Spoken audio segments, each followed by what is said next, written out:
Meu amor arrumou a minha mala, bota o caminhão na estrada, outra vez vou viajar. É assim, minha vida de estradeiro, sou mais um caminhoneiro, sem ter tempo de parar. Hoje aqui, amanhã não sei aonde, mas por onde quer que eu ande, é tão forte esta paixão.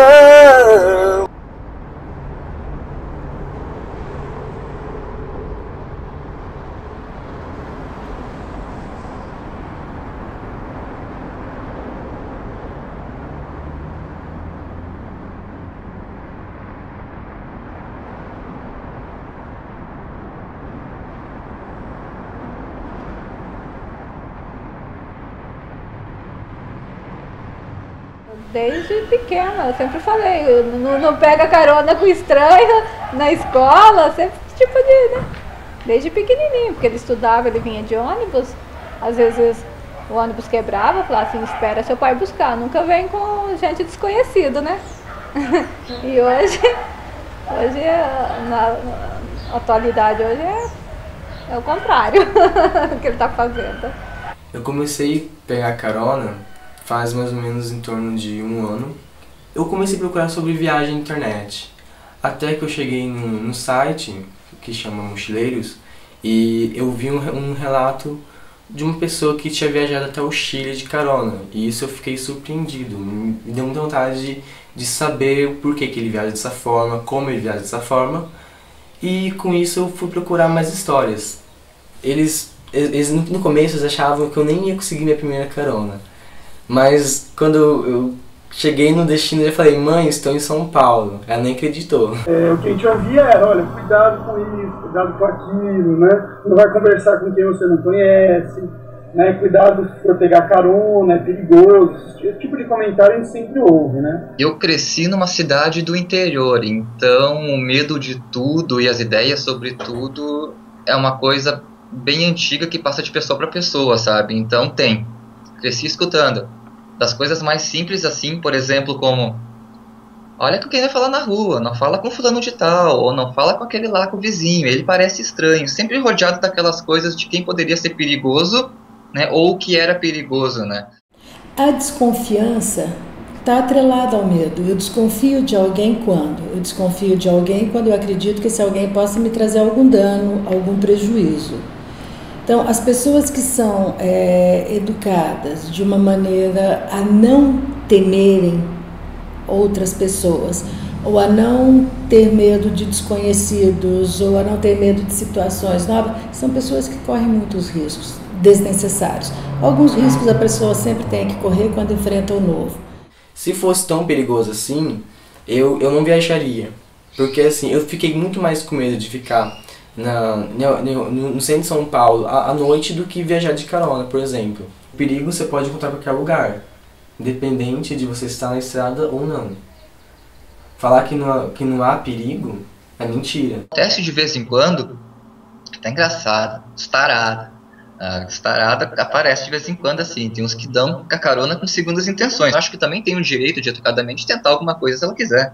Já conversei com muitas mulheres que pegam carona e falaram, olha, acontece cantada como acontece na rua, entende? E foi raras vezes que elas me comentaram que acontecia alguma coisa mais grave, assim, no máximo no mesmo caso que eu, de pedir para descer porque se irritou muito com a insistência da pessoa, mas de agarrar, de pegar, de tentar alguma coisa desse tipo, das pessoas que eu conversei, isso jamais aconteceu. Quais as coisas que nos farão ter muito medo, pouco medo, pouquinho de medo, a gente vai descobrindo ou seguindo regras que algumas outras pessoas passaram para a gente, ou nos expondo e dando com a cara na parede. Aí a gente aprende a ter medo também. Porque você tem duas formas de aprender, ou você experiencia ou você segue regras. A partir do momento que uma pessoa para na estrada para dar carona para um desconhecido, né, você já tem grandes chances de que aquela pessoa é uma pessoa que tá disposta a te ajudar de alguma forma, que está disposta a conhecer. Maluquice! Eu acho muito doido, né? Muito corajoso da parte dele. Tanto eu quanto a pessoa que tá me dando carona tá meio um pouco assim intimidado, né? Mas com o tempo eu já começo me apresentando e começo já a conversar de onde você é, por exemplo, começo a fazer perguntas e começando um assunto, né? Eu decidi fazer essa viagem, eu recebi muita pressão, principalmente da família, né, e de amigos também, porque segundo o script normal, né, da maioria das pessoas, você faz uma faculdade, você, sei lá, a partir da sua adolescência, você termina o colégio, faz a faculdade, constrói uma carreira e por aí vai. Né? Mas não é bem assim. A vida acontece, né? É só você fazer ela acontecer que ela acontece. O Couchsurfing, ele funciona para ajudar viajantes, ou seja, as pessoas concedem algum sofá, uma cama em suas casas para a pessoa passar desde uma noite até uma semana ou mês. Isso depende um pouco do hospedeiro. E o que tem de errado isso? Nada. Porque ela quer abrir a casa para a pessoa, ela quer fazer alguma coisa diferente, ela quer trocar informação com alguém. Então, isso é muito maior e supera o medo. E tem uma questão de segurança no site, pois ali a gente vê a foto da pessoa, a imagem, podemos pegar contato, conversando com a pessoa bem antes da viagem. E com isso a gente vai criando já um laço para depois hospedar. E também tem a questão das referências. Ou seja, quando eu me hospedo na casa de uma pessoa, ou a pessoa hospeda na minha casa, por exemplo, uma pessoa, depois disso ela deixa uma referência. Só dizer no Couchsurfing que eu sou uma pessoa legal, ou ter pago lá a inscrição do coach de nem sei quanto é que é a inscrição agora, eles vão me dizer que eu sou uma pessoa confiável? Não. Isso serve para quem me hospedou, isso aqui serve para quem parou na estrada e confiou em mim, entende? Daí a partir aos poucos do que ela vai falando, o que a gente já foi trocando de informação no próprio Couchsurfing, ou quando a gente está ali pessoalmente conversando, que eu vou começar a ver como aquela pessoa age. Eu não posso simplesmente chegar de qualquer jeito também. É muito simples eu pegar, se eu tivesse dinheiro, um hotel, um avião, chegar lá, entrar naquele tubo mágico, chegar na cidade que eu preciso chegar, não conversar com ninguém, ir até o hotel, ficar na piscina do hotel, ver o caminho turístico e deu. Não, Couchsurfing eu posso simplesmente ficar na cultura da pessoa. Sem uma certa quantia de dinheiro você consegue viajar da mesma forma. Economizei bastante, assim. Deu para fazer, porque é um esquema bem baixo custo mesmo, né? Tanto porque hospedagem e passagem são os itens que mais pesam no orçamento quando você está viajando, né? Aconteceu de eu ganhar um livro, o maldito do livro do On the Road, do Jack Kerouac, que é onde ele conta as histórias que ele fez de leste a oeste nos Estados Unidos, na década de 40, viajando, pedindo carona, em vagão de trem, conversando com pessoas, e aquilo começou a me despertar certas coisas e juntar com outras coisas do meu passado, sabe? Eu vou pegar carona, vou ver como é que é isso, ver se é possível. Na época que eu comecei a pegar carona, há uns 5 anos atrás, eu não encontrava muita referência de muita gente falando sobre isso. A internet também não era aquele turbilhão de informação e a gente também não tinha muito acesso. E foi essa vontade que veio crescendo de mim, que eu falei, não, vou pra beira da estrada e não tô nem aí. Um dia antes eu planejei a viagem, botei a mochila nas costas e fui tentar. Foi um caos, foi perfeito, mas foi um caos assim, mas foi ótimo, né? Eu viajo pedindo carona há 5 anos e isso se transformou a algo bem maior do que só a vontade de viajar ou de economizar o dinheiro da passagem, né? Que fui vendo que no caminho eu conhecia muita gente legal, muita gente fora do habitual. Tá, então eu vejo que quando as pessoas confiam à primeira vista, primeiro, elas têm uma história de que pessoas com aquele padrão são confiáveis. Então, a gente confia nas pessoas que a gente imagina que estejam falando a verdade. No começo a gente ficou assim, porque é de longe, outro país, mas gente boa ele. Meu marido gostou muito dele.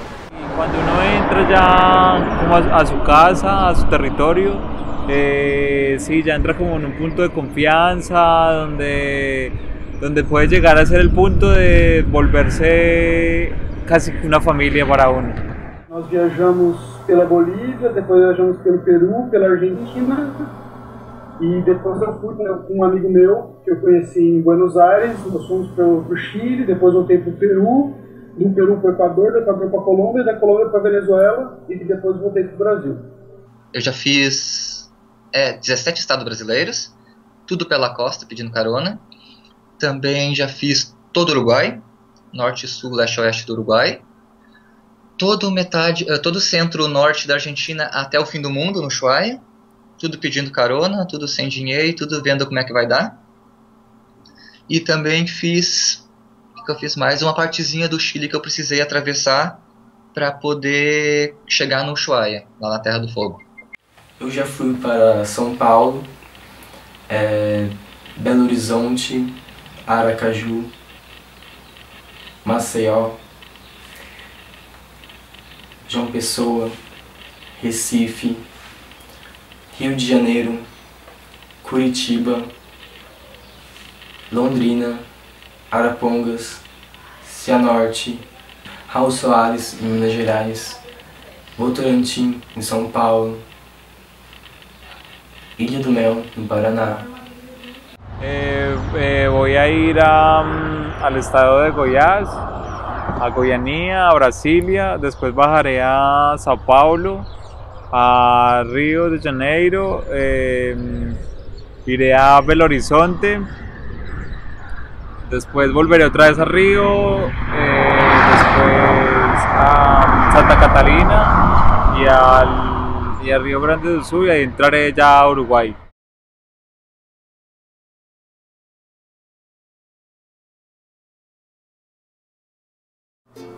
Depois que eu tive essa experiência, né, a gente sabe que viajar é a melhor forma, pra gente, a melhor forma de viver mesmo é viajando. Né? Red-bellied robins whisper of Parkville days when I was young. Shoved with human emotion, people come back and are whimsical. There is a place where people love with passion and with color. There is a place where people love with passion and with color. A estrada é reflexo da sociedade. O que acontece na estrada pode acontecer em qualquer lugar. Então se você temer isso, temer a vida, temer viver, você não faz nada que você tem vontade. It's time to burst open. It's time to burst open.